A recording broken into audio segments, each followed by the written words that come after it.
Greetings, beloved Princeton United Methodist Church community. It's Pastor Jenny with another update for you, and I'm reading today from 1 Kings chapter 19, and I'm starting with the end of verse 12. And after the fire, a sound of sheer silence. When Elijah heard it, he wrapped his face in the mantle and went out and stood at the entrance of the cave. And then there came a voice to him that said, "What are you doing here, Elijah?" This is the word of life. Thanks be to God. I love it when Scripture asks us questions. Usually it's through another person, another character, if you will, in Scripture, but it still is asking us. You know, I had a professor in seminary, Will Willimon. He's one of the United Methodist bishops now, but he likes to say that Scripture interprets us as much or even more than we interpret Scripture. And part of what he means by that is that when we read Scripture, something should happen in us, right? Something we should respond in some way. There should be something that is revealed about us when we read Scripture. And this is one of those passages. This is a passage that I just read a smidgen of. We're going to read more of on Sunday, but you're probably familiar with. It's an echo of another passage in Scripture that happened to Moses. They're both on in a cliff on Mount Horeb, and God is passing by. And here Elijah discovers that God wasn't in fire or wind or earthquake, but God was in the sound of sheer silence. Elijah was coming to this place at a really low point. Things were not good for Elijah. He was depressed. He was feeling sorry for himself. He was hungry. He was tired. And there were a lot of things. There were people trying to kill him, in fact, which is part of why he was finding his way to a safer space. But God nonetheless asks, "Elijah, why are you here? What are you doing here?" So I wonder, as you find yourself where you find yourself this week, if God asks you, "What are you doing here?" I imagine that God does ask that. What are you doing here? What is your response? What does that question say to you? What does that question ask of you if God is the one asking? I invite you to have a dialogue with God about that question this week as you find yourself in different places, as you find yourself in the very moment you are watching this video. What are you doing here? What do you say to God? And what does God say back? It's not a one-way conversation in this passage in Scripture. It's two-way, and so I invite you to continue to think about that and see what God reveals to you through the talking through of that question with God.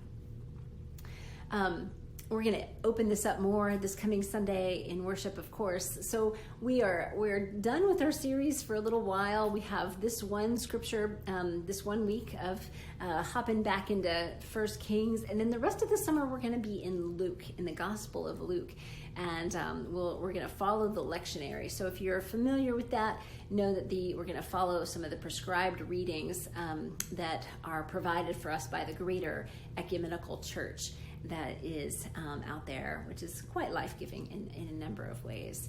And I invite us to just kind of dive in without an umbrella of a series in particular in mind, to see where Scripture leads us. It's good for us to do this as well as be led by some themes and topics too. So that is part of our invitation this week. We are in the summer months of a hymn sing before worship. I hope that whether you're in person or online, you'll join us for that a little bit ahead of time. You can submit requests even from online to our hymn sing and know that those will be received. Note that there have been a number of kind of staff changes that are happening recently. So please be sure you're looking at at the rest of this email and the things that are being sent to you to continue to keep up with who's doing what and where. Evangeline Burgers is wrapping up her time in children's ministry with us. She's about to go on maternity leave, so we're welcoming Kara Applegate to fill in for our communications ministry through the next few months while Evangeline is taking care of her new baby.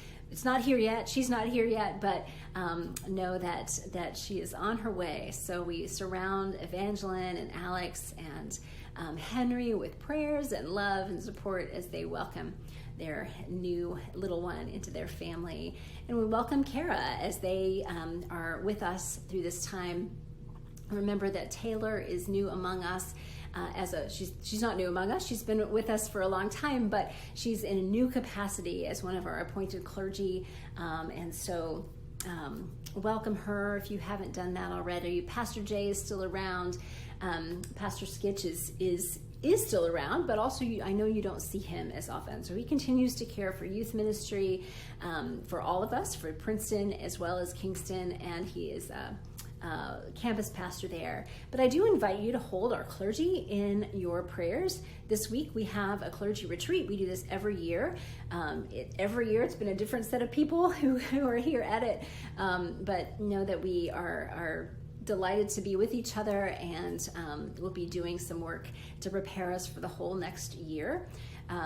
Also, this month we have a staff retreat the following week, next week, and then also next week we kick off our task force for the multi-site ministry that is emerging around us. So there are 5 churches that are coming together for this event.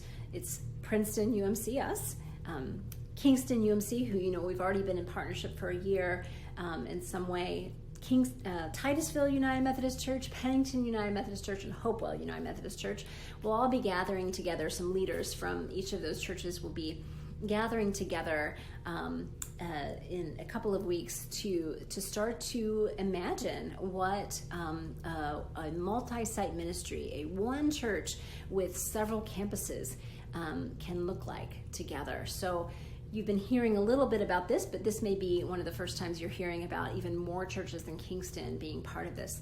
That was part of the original hope when Hector first started talking about that. Our district superintendent, Hector, started talking about that with me a couple of years ago, but now it's starting to have some momentum and some traction as these other churches have said, yes, we're curious about what this might look like.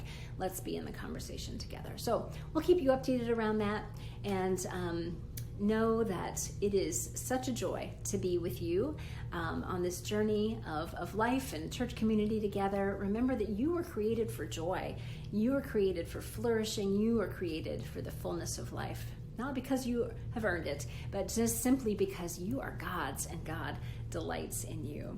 Friends, I will talk to you soon. It is a joy to be with you. Take care.